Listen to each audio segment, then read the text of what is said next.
Mes bien-aimés, bonjour, mes bien-aimés, bonjour et bienvenue dans votre émission L'avenir en Christ. Bienvenue sur la radio Menorah Yeshua. C'est un plaisir renouvelé d'être avec vous. Aujourd'hui encore, vraiment, c'est un plaisir renouvelé. Soyez abondamment bénis, mes bien-aimés.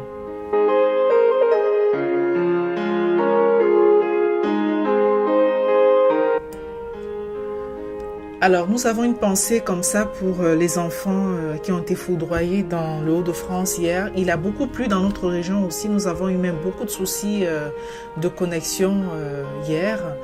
Et nous espérons, aujourd'hui encore, on a eu de la pluie. Nous espérons néanmoins que nous pourrons aller jusqu'au thème de l'émission sans problème. Mais nous faisons confiance au Seigneur. Toutes choses sont entre ses mains. Alléluia.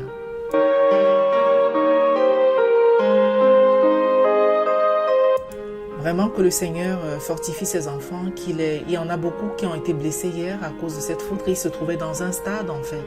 Et au moment où ils ont été foudroyés, que le Seigneur vraiment les bénisse et qu'il veille sur eux et que notre Seigneur Jésus vraiment pense les plaies de ces enfants-là et reconforte également leurs parents. Amen, amen. La thématique, mes bien-aimés, que nous allons aborder aujourd'hui, c'est les déviances dans les croyances. Les déviances dans les croyances.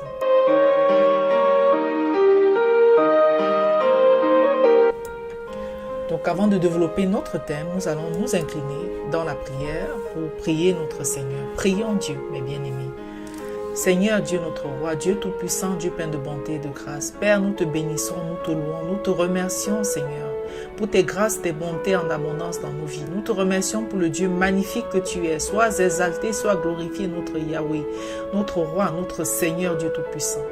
Père éternel, nous plaçons cette émission sous ton contrôle entier et que tout soit fait pour ta gloire et pour l'avancement de ton règne sur terre. Père, nous te prions de bénir l'enseignement et de bénir également l'écoute, notre Dieu. Sanctifie ma bouche, Seigneur, afin que ce qui en sortira soit validé par toi, Père. Pardonne-nous nos péchés et nos iniquités, Seigneur. Fortifie-nous dans notre marche avec toi et prends le contrôle de la technique et des équipements, notre Dieu, notre roi. Père éternel, nous te présentons également les chefs d'État qui sont en train de se voir là. Il y a le président américain qui est en Europe, qui a rencontré la reine et il va rencontrer le président Macron demain.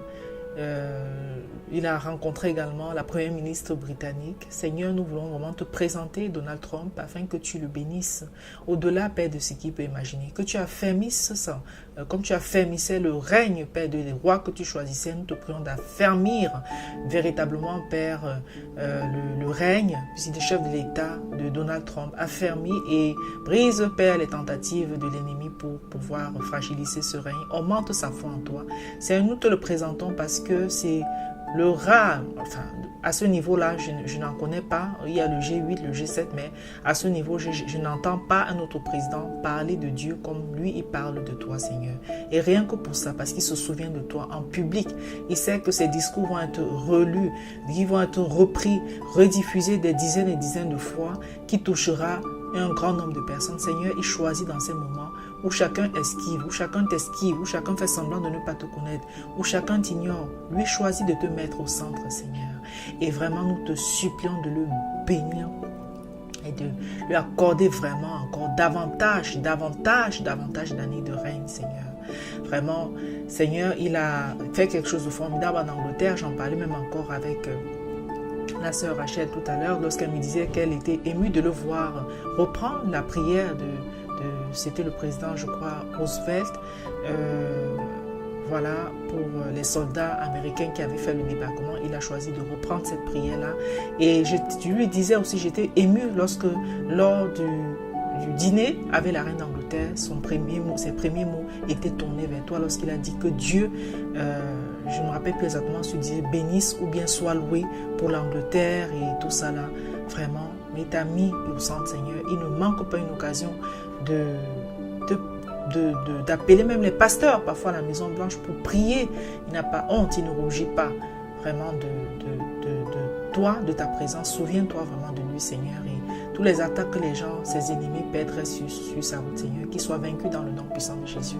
Affermis-le, Seigneur, vraiment, et bénis-le fortement pour ça, parce que les chrétiens ont aussi besoin des personnes vraiment aussi qui occupent des hautes fonctions et qui ont le courage, qui n'ont pas honte de te proclamer, comme c'est trop souvent le cas, Seigneur. Vraiment, souviens-toi de Donald Trump et permets que les discussions qu'il aura avec ses pairs soient des discussions vraiment basées sur des valeurs chrétiennes, que ce ne soit pas juste pour les caméras, que même derrière, que même en profondeur aussi, Seigneur, que toi, tes valeurs se retrouvent dans les échanges qu'il aura avec ses pairs, chefs d'État, afin que chacun comprenne que ce monsieur a véritablement été touché donc par la grâce de notre Seigneur. Père, affermis sa foi, révèle-toi davantage à lui. Aide-le dans sa marche avec toi, Seigneur. Ne l'abandonne pas, ne l'oublie pas. Prends pitié de lui, Seigneur. Père, prends également pitié des autres chefs d'État, ceux qui vont le rencontrer, afin qu'ils conduisent leur peuple, Seigneur, selon comment toi tu veux, et non comment eux ils veulent, ou bien comment l'ennemi veut. Prends le contrôle de tout, Seigneur. Au nom de Jésus. Amen. Voilà mes bien-aimés, Donc, la thématique, comme on vous le disait aujourd'hui, c'est véritablement la déviance dans les croyances. La déviance dans les croyances, c'est quelque chose de... Nous avons vécu une histoire qui a beaucoup défrayé la chronique. Ah oui, merci Seigneur, nous avons le message de la sœur Esther qui dit « Amen, amen, sœur Nadia, oui Père, prends pitié de Donald. Prends pitié de Trump et bénis le Seigneur. » Amen, sœur Esther. Amen, amen. Oui, nous avons vraiment besoin des personnes aussi comme ça, surtout à ces fonctions où on fait tout pour les décourager, qui prennent position bibliquement pour le Seigneur. Et vraiment, c'est formidable. Merci beaucoup, sœur Esther, de ton message. Sois abondamment béni. Merci. Donc, en fait, les déviances dans les croyances, c'est une histoire, on vous le disait, qui est en train de défrayer la chronique au Cameroun en ce moment. C'est l'histoire d'une dame qui a gardé 2 corps chez elle dont un des corps pendant 3 ans dans la ville de Douala, au quartier Koto Immeuble, dans l'espoir d'une résurrection de ces corps-là. Et cette dame est une adepte pasteur entre guillemets, Joshua d'Emmanuel TV. Je ne connais pas beaucoup de choses sur la vie de ce pasteur. Je crois que les sœurs Rachel, Marie et même la sœur Esther en savent certainement mieux que moi par rapport à lui. Donc n'hésitez pas mes sœurs si vous avez un complément à faire le concernant. En tous les cas, je sais que j'ai souvent entendu des choses pas très bonnes concernant ce monsieur. Et donc cette femme est donc une adepte d'Emmanuel TV. D'ailleurs, quand les journalistes sont arrivés dans sa maison, c'était ça, elle était câblée dessus.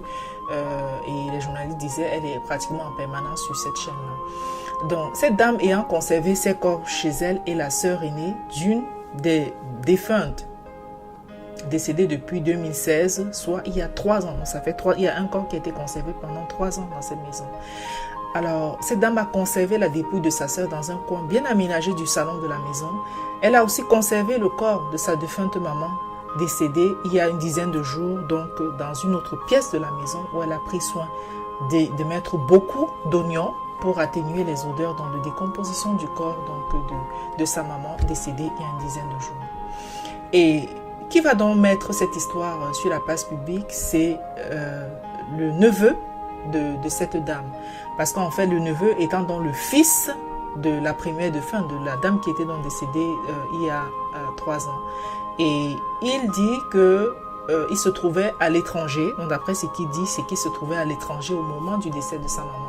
Et c'est à son retour, il y a plus d'1 an, qu'il découvre les manigances de sa tante. Donc indigné, il a d'abord voulu dénoncer sa tante, mais des membres de sa famille vont l'en dissuader car ces derniers aussi croient donc en une résurrection.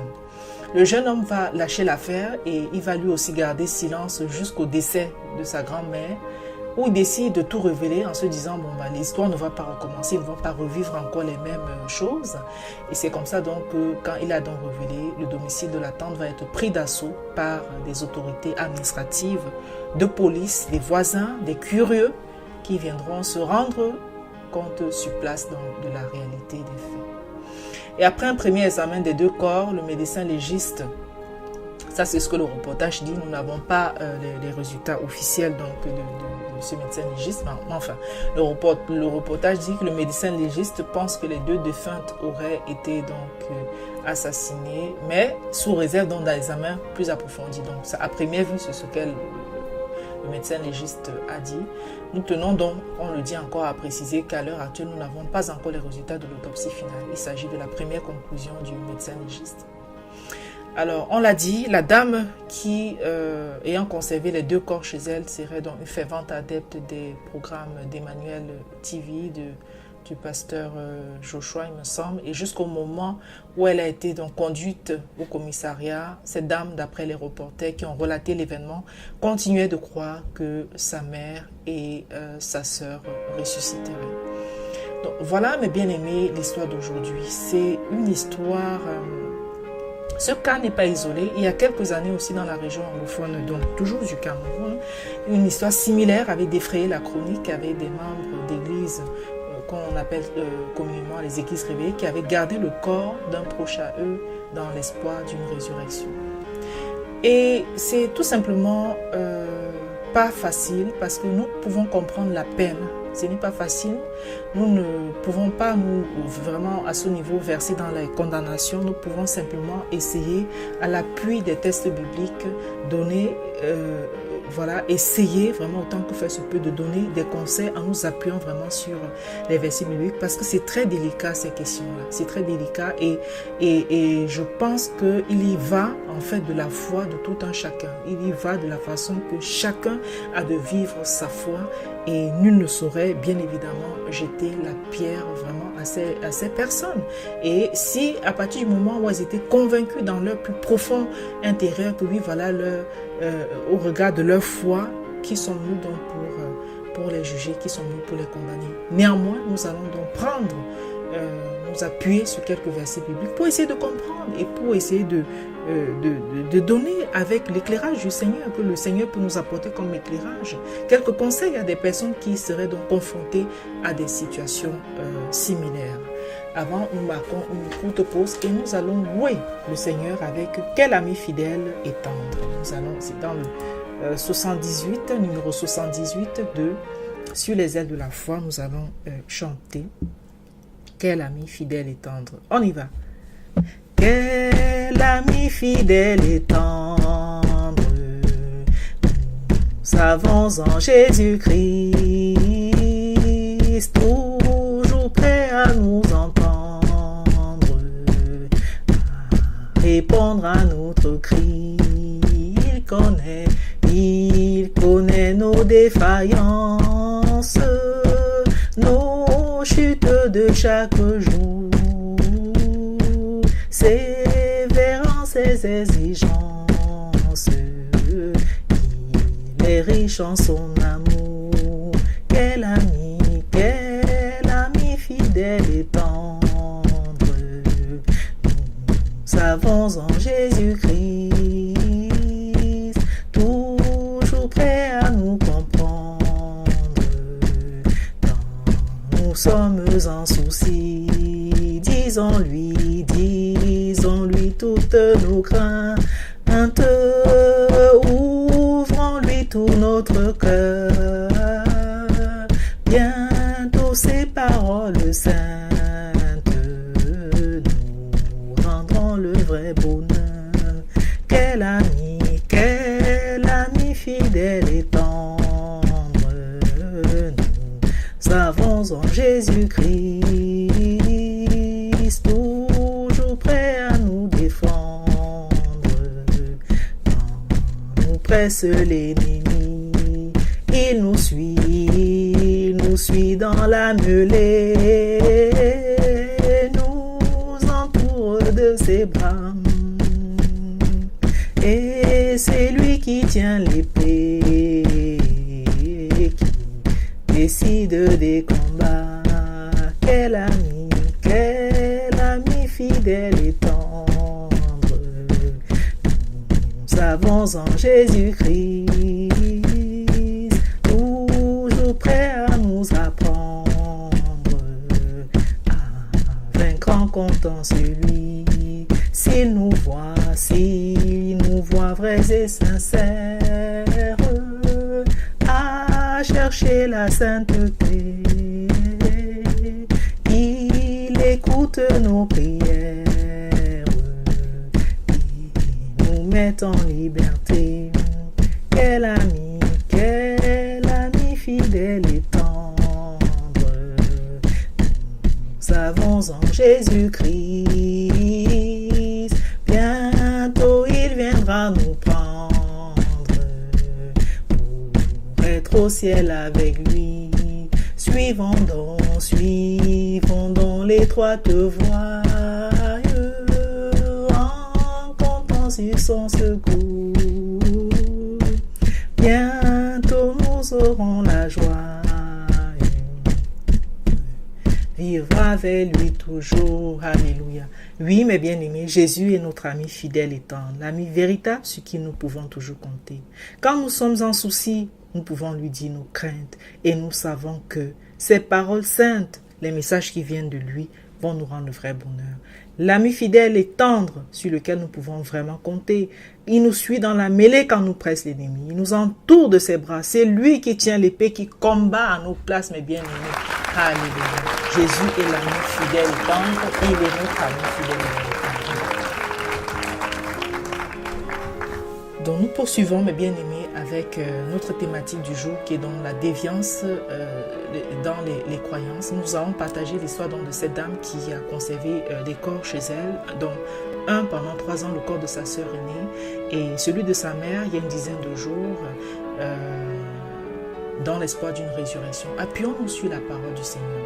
Genèse 3, verset 19 dit « Tu mangeras le pain à la sueur de ton visage, jusqu'à ce que tu retournes en la terre d'où tu as été pris, car tu es poudre, et tu retourneras en poudre. » Dans les versions récentes ou dans les autres versions de la Bible, vous allez voir « Tu es poussière, et tu retourneras poussière. » Là, nous lisons dans la version d'Osterval, vous l'aurez compris, Jean-Frédéric Osterval, et nous lisons dans les anciennes versions, bien évidemment. Ici, c'est une version de 1825. Et nous attirons également l'attention de nos bien-aimés auditeurs que sur le site de la radio Menoa Yeshua, vous avez la Bible qui a été mise en ligne par notre bien-aimée sœur Rachel, la Bible Osterval, et vous avez des versions encore plus anciennes là-dessus, encore plus anciennes, donc vous pouvez les avoir. C'est difficile à avoir, c'est des Bibles qui coûtent, si vous voulez vraiment des versions originales, vous pouvez les avoir pour très très cher, plusieurs centaines d'euros. Donc vraiment, allez-y, c'est une occasion vraiment d'avoir la véritable parole du Seigneur gratuitement sur le site, et vous pouvez l'avoir donc en PDF. En attendant donc de pouvoir avoir peut-être vous-même quelque chose à la maison, mais au moins c'est un bon début. Alors, Ecclésiaste 3, verset 20 dit « Tout va en un même lieu, tout a été fait de la poussière et tout retourne dans la poussière. » Tout retourne dans la poussière, mes bien-aimés. Tout retourne dans la poussière, mes bien-aimés. Tout doit retourner à la terre. Même quand quelqu'un tombe dans la mer, nous devons savoir et qu'il meurt en mer, nous devons savoir qu'au fin fond de la mer, le corps descendra et qu'au fin fond de cette mer, il y a de la poussière en fait. C'est la poussière, au fin fond de la mer, c'est de la poussière. Alléluia. Ecclésiaste 12, des versets 3 à 4 et des versets 9 à 10, nous allons lire. « Mais souviens-toi de ton Créateur pendant les jours de ta jeunesse, avant que les mauvais jours viennent, et que les ans arrivent desquels tu diras, je n'y prends point de plaisir, avant que le soleil, la lumière, la lune et les étoiles s'obscurcissent et que les nuits retournent après la pluie. » Nous allons enchaîner directement avec les versets 9 à 10, parce que entre les deux, il y a avant que, il y a d'autres choses qui sont citées. Mais nous allons nous intéresser donc au verset 9 à 10 ici. Avant que la poudre retourne dans la terre comme elle y avait été, et que l'esprit retourne à Dieu qui l'a donné, vanité des vanités, dit l'Ecclésiaste, tout est vanité. Avant que la poudre, nous sommes faits de poudre, nous sommes faits de terre, avant que la poudre retourne dans la terre comme elle y avait été, et que l'esprit retourne à Dieu qui l'a donné. Nous devons enterrer nos morts, mes bien-aimés. Nous devons les enterrer. Mais nous allons donner quelques nuances tout à l'heure, un peu plus loin. Psaume 103, des versets 13 à 18. Comme un père est ému de compassion envers ses enfants, l'Éternel est touché de compassion envers ceux qui le craignent. Car il sait bien de quoi nous sommes faits. Il se souvient que nous ne sommes que poudre. Les jours de l'homme mortel sont comme l'herbe. Il fleurit comme la fleur d'un champ. Car le vent ayant passé par-dessus, elle n'y est plus. Et son lieu ne le reconnaît plus. Son lieu ne la reconnaît plus. Mais la miséricorde de l'Éternel est de tout temps et à toujours sur ceux qui le craignent, et sa justice sur les enfants de leurs enfants, à ceux qui gardent son alliance et qui se souviennent de ses commandements pour les accomplir. Amen, amen. Je relis le verset 14 de ce psaume 103. Car il sait bien de quoi nous sommes faits, il se souvient que nous ne sommes que poudre. Les jours de l'homme mortel sont comme l'herbe, il fleurit comme la fleur des champs. Ça nous rappelle donc le texte de l'Ecclésiaste, vanité des vanités, tout est vanité. Nous poursuivons mes bien-aimés avec 1 Corinthiens 15, des versets 35 à 58. Et écoutons bien ce passage de 1 Corinthiens parce que ça va donner beaucoup de nuances, beaucoup de couleurs et beaucoup de compréhension à ce qui peut se passer. Et que les gens comprennent donc effectivement que oui, voilà, lorsqu'ils sont confrontés à un mort, qu'ils comprennent bien les différentes nuances et les différentes subtilités. Lisons donc ce passage de 1 Corinthiens 15, des versets 35 à 58. Mais quelqu'un dira, comment ressusciteront les morts? Et avec quel corps viendront-ils? Insensé! Ce que tu sèmes ne prend point vie s'il ne meurt auparavant. Et à l'égard de ce que tu sèmes, tu ne sèmes pas le même corps qui doit naître, mais le simple grain, comme il se rencontre soit de blé, soit de quelque autre semence. Mais Dieu lui donne le corps qui lui plaît et à chaque semence le corps qui lui est propre. Je marque une petite pause ici pour dire effectivement, lorsque nous semons une graine en terre, pour pouvoir germer, elle meurt d'abord. L'ancienne graine meurt d'abord complètement. Et de cette graine qui est morte, va donc germer, va donc produire le nouvel arbre, la nouvelle herbe, etc. Et personne ne peut savoir quelle va être la forme de cet arbre, très exactement, ou de cette herbe, ou de cette plante. Seul Dieu donnera la forme qu'il veut à cette plante-là. Vous mettez deux plantes côte à côte, aucune n'est identique à l'autre. Aucune ne peut être identique à l'autre. Voilà. Le Seigneur donne, il donne le corps qui lui plaît à chaque semence. Alléluia. Nous poursuivons. Toute sorte de chair n'est pas la même chair, mais autre est la chair des hommes et autre la chair des bêtes, autre celle des poissons et autre celle des oiseaux. Il y a aussi des corps célestes et des corps terrestres, mais autre est l'éclat des célestes et autre celui des terrestres. Autre est l'éclat du soleil, autre l'éclat de la lune et autre l'éclat des étoiles, car l'éclat d'une étoile est différent de l'éclat d'une autre étoile. Il en sera aussi de même à la résurrection des morts. Le corps est semé corruptible, il ressuscitera incorruptible. Alléluia. Il est semé méprisable, il ressuscite glorieux. Il est semé infirme, il ressuscite plein de force. Il est semé corps animal, il ressuscitera corps spirituel. Il y a un corps animal et il y a un corps spirituel. Suivant qu'il est écrit, le premier homme Adam a été fait avec une âme vivante, mais le dernier Adam est un esprit vivifiant. Mais ce qui est spirituel n'est pas le premier, c'est ce qui est animal. Et ce qui est spirituel vient après. Le premier homme étant de la terre et terrestre. Et le second homme qui est le Seigneur est du ciel. Je marque une pause ici, encore mes bien-aimés, pour dire le premier homme est de la terre, il est terrestre. Il y a des corps terrestres et des corps spirituels. Et dans ce passage, l'apôtre Paul est véritablement en train de pointer du doigt que il y a ce qu'on appelle des corps glorieux, il y a des corps célestes et des corps terrestres. Mais nous devons comprendre que la poussière doit retourner à la terre.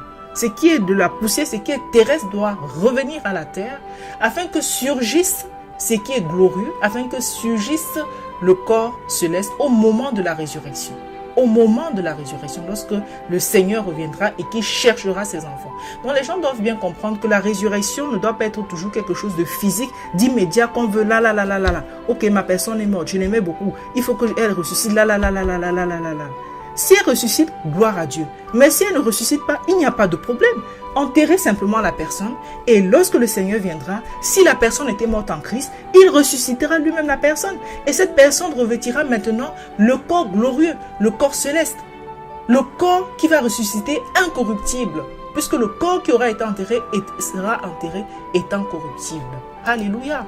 Merci Seigneur. Nous poursuivons nos bien-aimés. Nous avons l'appel de la sœur Rachel. Merci Seigneur.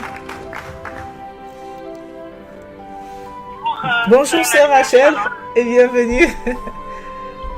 Merci à toi et merci pour la thématique. Vraiment, c'est un très bon sujet. D'ailleurs, il y a eu tellement d'informations qui ont défrayé carrément la chronique suite aux résurrections qui passionnent énormément les chrétiens. Pour revenir sur le cas, par exemple, de cette dame qui finalement risque de se retrouver avec 2 cadavres dans l'attente d'une résurrection terrestre. Ce que je pourrais dire pour intervenir sur le cas des pasteurs sorciers, des faux pasteurs du Nigeria, ce sont des pasteurs qui prêchent l'évangile de la prospérité, mais ils ne se limitent pas qu'à ça. Au travers de cet évangile, ils utilisent des techniques du New Age, ils utilisent des techniques, des doctrines démoniaques pour pouvoir captiver, envoûter, hypnotiser et charmer leurs fidèles. Ce monsieur, T.B. Joshua, comme tu l'as dit toi-même, je n'ai pas toujours eu de très bons retours moi non plus à son sujet. Je ne me connais pas à titre personnel, mais ce que je sais, c'est qu'on les reconnaîtra par leur flux. Et lorsque, effectivement, on a des fidèles qui se sentent totalement ensorcelés par ce type de personnes, vous avez une femme qui est fixée, qui regarde la télé pratiquement toute la journée pour voir ce qu'il dit. Il y a un transfert aujourd'hui, c'est le transfert de l'idolâtrie. Elle est envoûtée par ce monsieur, elle est totalement ensorcelée, elle n'a plus de vie. Et c'est autant de techniques et autant de méthodes qui se rapprochent au regard du New Age. C'est vraiment les doctrines qui tournent autour, par exemple, d'ensorcellement, de l'hypnose, surtout j'ai insisté sur l'hypnose, parce que même il y a un transfert de pensée, ces personnes sont tellement à la merci si bien que de ces gourous, si bien qu'il n'y a aucune réflexion de leur part, aucune lucidité, même un discernement, et gloire à Dieu, il a fallu se lever pour que, effectivement, le grand public puisse en être saisi et qu'on permette quand même à ces gens-là de retourner sur la terre. Donc, merci en tout cas pour cette émission, et puis que la résurrection arrive, gloire à Dieu, mais ce n'est pas une obstination. Tout à fait. Ce n'est pas... il y a aussi le fait de mourir quand même, qui est une réalité évidente. Tout le monde ne peut pas ressusciter. Et l'essentiel, Dieu continue toujours de ressusciter. On ne refuse pas ça. Mais on a remarqué que ces gens refusent la mort. Or, la mort fait partie aussi du plan de Dieu. C'est aussi une autre forme de vie, surtout lorsqu'on est au Seigneur. C'est une forme de vie aussi, quelque part, après ce monde, hors de ce monde. Donc, voilà ce que je pouvais apporter, Sœur Nadia, par rapport à cette thématique-là. Merci beaucoup, Sœur Rachel, de ton intervention. Vraiment, effectivement, je crois que c'est ce que tu disais, c'est une forme d'hypnose dont sont victimes les adeptes de ce monsieur. Et vraiment, quand je voyais le reportage, la dame, elle avait l'air vraiment convaincue. Hein. Enfin, je n'ai pas entendu sa voix, mais je la voyais faire des gestes, expliquer aux gens et tout, droit dans ses bottes, quoi.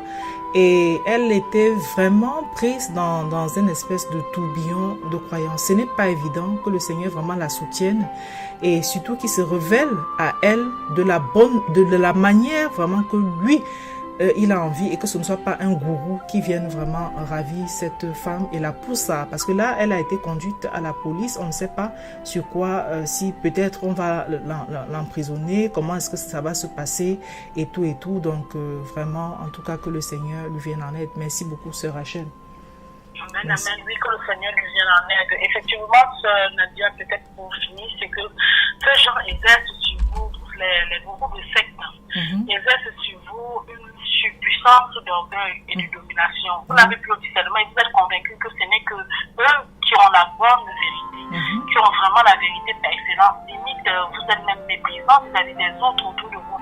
On voit ça tous les jours. Les personnes qui sont sont dans les congrégations, les communautés qui sont très fermées et qui ont vraiment des comportements limite sectaires. Et ça, c'est vraiment l'attitude des sectaires. Les sectaires ne se rendent jamais compte qu'ils sont totalement de l'autre côté de la plaque. Pour eux, c'est les autres qui ont un problème. Et on prie Dieu, comme tu l'as dit, qui lui donne le discernement afin qu'elle sorte vraiment de cette spirale, de ce tourbillon. Sois bénie, Sœur Nadia, et à bientôt. À bientôt, Sœur Rachel. Merci beaucoup de ta riche intervention. Merci, ma sœur. À bientôt. Amen. Nous bénissons l'intervention vraiment de la sœur Rachel. Merci beaucoup, sœur Rachel. Effectivement, il y a un problème de discernement à un moment donné et ça se voit, ça se ressent. Ils sont, ces adeptes-là, ils sont convaincus que oui, voilà, ils sont absolument dans le vrai et ils ne comprennent pas ce que les autres personnes puissent ne pas penser. Que le Seigneur vraiment aide cette femme. Merci beaucoup, sœur Rachel. Que le Seigneur te bénisse pour ta riche intervention. Nous poursuivons, mes bien-aimés, avec les derniers passages de ce texte de 1 Corinthiens 15 que nous avions donc, que nous devions lire. Tel qu'est celui qui est terrestre, tels aussi sont les terrestres. Et tel qu'est le céleste, tels aussi seront les célestes. Et comme nous avons porté l'image de celui qui est terrestre, nous porterons aussi l'image du céleste. Voici donc ce que je dis, mes frères, c'est que la chair et le sang ne peuvent posséder le royaume de Dieu et que la corruption ne possédera point l'incorruptibilité. Voici un mystère que je vous dis, c'est que nous ne serons pas tous morts, mais nous serons tous changés. En un moment, en un clin d'œil, au son de la trompette, car la trompette sonnera et les morts ressusciteront incorruptibles et nous serons changés. Car il faut que ce corps corruptible soit revêtu de l'incorruptibilité et que ce corps mortel soit revêtu de l'immortalité. Or, quand ce corps corruptible aura été revêtu de l'incorruptibilité et que ce corps mortel aura été revêtu de l'immortalité, alors cette parole de l'Écriture sera accomplie. La mort est engloutie pour toujours, est englouti en victoire. Ô mort, où est ton aiguillon? Ô sépulcre, où est ta victoire? Or, l'aiguillon de la mort, c'est le péché, et la puissance du péché, c'est la loi. Mais grâce à Dieu qui nous a donné la victoire par notre Seigneur Jésus-Christ. C'est pourquoi, mes frères bien-aimés, soyez fermes, inébranlables, abondants toujours dans l'œuvre du Seigneur, sachant que votre travail ne sera pas vain auprès du Seigneur. Alléluia, que le Seigneur soit béni pour sa parole. Donc, nous comprenons bien, mes bien-aimés, qu'il faut d'abord, à un moment donné, voilà, ce texte vraiment décrit à merveille la résurrection. Vraiment, nous pouvons dire, nous pensons que vraiment à ce moment, quand l'apôtre Paul a écrit ça, il était vraiment rempli d'Esprit Saint parce que c'est d'une science, c'est tellement profond, c'est tellement puissant ce passage, c'est d'une science vraiment qui est épatante. Les différentes étapes, la différence entre le corps corruptible qui est fait donc de notre chair et de notre sang que nous avons aujourd'hui. Mais il faut que ce corps-là soit revêtu, devienne incorruptible. Donc, c'est-à-dire qu'il devienne donc un corps céleste, un corps glorieux, qui soit revêtu, que ce corps mortel soit revêtu maintenant de l'immortalité. Et quand tout cela va donc arriver, alors la parole de l'Écriture donc sera donc accomplie, telle qu'il le disait dans son passage, que le Seigneur vraiment soit béni sois-tu, mon Dieu, pour corps et pour ce que tu as fait de cet apôtre, de ce puissant serviteur qui t'a beaucoup servi, Seigneur. Nous devons vraiment comprendre ça, mes bien-aimés. Tout ça est bien décrit, les étapes de la résurrection. L'immortalité en Christ ou alors en enfer. Donc, prenons vraiment garde. Nous devons savoir que nous sommes poussière et que tous ceux qui mourront avant le retour de notre Seigneur Jésus-Christ devront retourner à la poussière, c'est-à-dire être ensevelis, être enterrés, de façon à ce que le corps corruptif fait de chair et de sang soit ressuscité pour devenir un corps céleste tel que nous le voyons dans ce passage de 1 Corinthiens 15. Poussière, tu retourneras poussière, n'oublions pas. Alors mon frère, ma soeur, laisse ce qui est poussière retourner à la poussière. N'imposons pas à Dieu notre propre agenda de résurrection.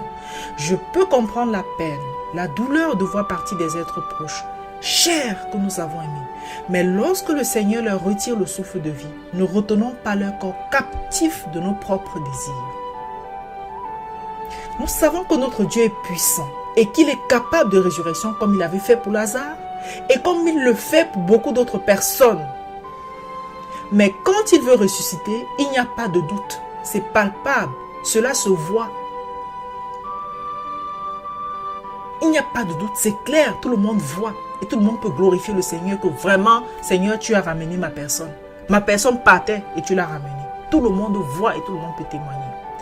Alors, si après 1 ou 2 jours que votre défunt soit parti et que vous savez que vous avez prié de tout votre cœur pour sa résurrection, si ce défunt ne ressuscite pas, vraiment, mes frères, mes sœurs, confiez tout simplement la suite au Seigneur en accompagnant votre défunt vers une sépulture digne pour qu'il retourne à la terre avant la putréfaction de son corps. Vous ne devez pas vivre ça chez vous, dans vos propres maisons, en confisquant ces corps-là.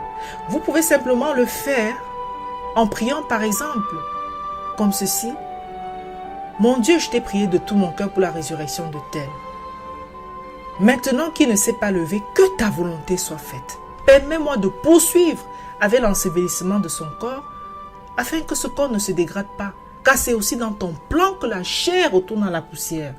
Mais je reste convaincu que même à la dernière minute, quand ce corps descendra en terre, tu peux te manifester et le faire ressusciter. Si telle est ta volonté, voilà mon Dieu, je te confie tout, que ta volonté se fasse. Que ta volonté se fasse, mes bien-aimés.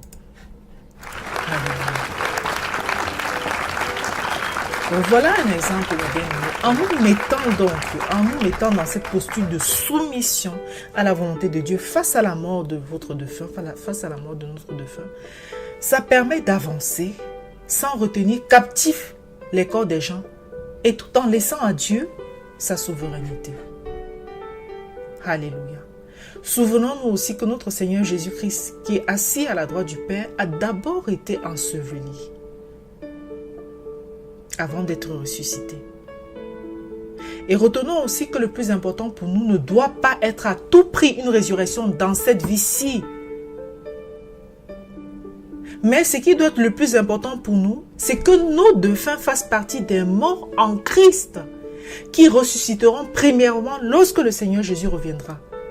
Car la Bible dit que les morts en Christ ressusciteront premièrement. Alléluia. Amen. Donc voilà mes bien-aimés ce que nous pouvons vous dire sur ces sujets. Et merci abondamment de nous avoir suivis. Que le Seigneur vous bénisse. Demain, 8h30 sur cette chaîne, vous aurez donc Péniel à la rencontre de Dieu, présenté par la sœur Marie-Madeleine, suivi à 10h des matinales de Rachel, présenté par la sœur Rachel. Et samedi, 10h, vous aurez la révélation du Messie, présentée par la sœur Esther.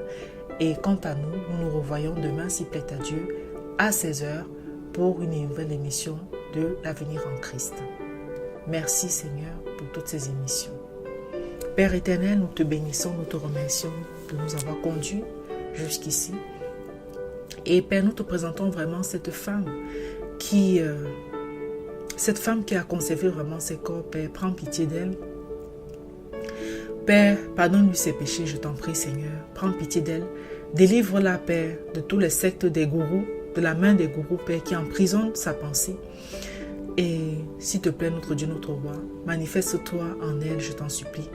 Aide-la à te voir de façon différente, de vivre une nouvelle relation avec toi, Seigneur. Vivre, expérimenter la relation de liberté et d'affranchissage que tu donnes à tes enfants. Seigneur, notre Dieu, prends pitié d'elle et des membres de sa famille, Seigneur. Veille sur eux, Père. Et toutes les personnes dans le monde entier qui se sont confrontées à ce genre de choses, Père, sois leur appui, sois leur soutien. Père, merci pour tout ce que tu fais pour nous. Bénis et sanctifie-nous. Bénis et sanctifie tes auditeurs, Seigneur. Veille sur nos familles, veille sur nos frères, nos sœurs, notre mère. Veille vraiment sur nos enfants. Veille, Père, sur chacun d'entre nous. Et prends pitié de nous, Seigneur. Allège nos fardeaux, nous t'en supplions, notre roi. Et vraiment, pardonne-nous nos nombreux péchés et nos nombreux manquements. À toi soit la gloire pour l'éternité. Au nom de Jésus. Amen. Amen. Je vais prier le Notre Père. Le Seigneur me met à cœur de le faire et je vais le faire maintenant. Notre Père qui est aux cieux, que ton nom soit sanctifié, que ton règne vienne, que ta volonté soit faite sur la terre comme au ciel. Donne-nous aujourd'hui notre pain quotidien. Pardonne-nous nos offenses comme nous pardonnons aussi à ceux qui nous ont offensés. Ne nous induis pas en tentation, mais délivre-nous du malin, car c'est à toi qu'appartiennent le règne, la puissance et la gloire au siècle des siècles. Amen. Merci mes bien-aimés et je vous remercie beaucoup de nous avoir suivis et à demain, s'il plaît à Dieu. Au revoir.